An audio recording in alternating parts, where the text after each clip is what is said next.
everyone.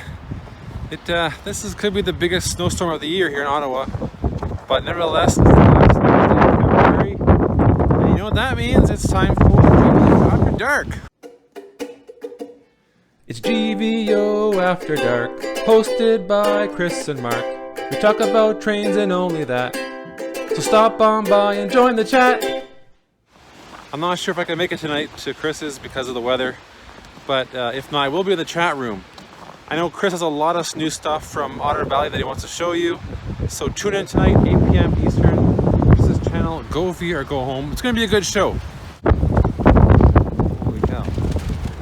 It's pretty windy right now, and the snow is blowing everywhere. We got like 30 centimeters of snow, and it's getting cold.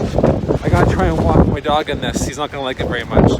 Anyway, see you tonight, either live in person or in the chat room. Check it out. Go Via or Go Home. GVO After Dark. Woo! It's GVO After Dark.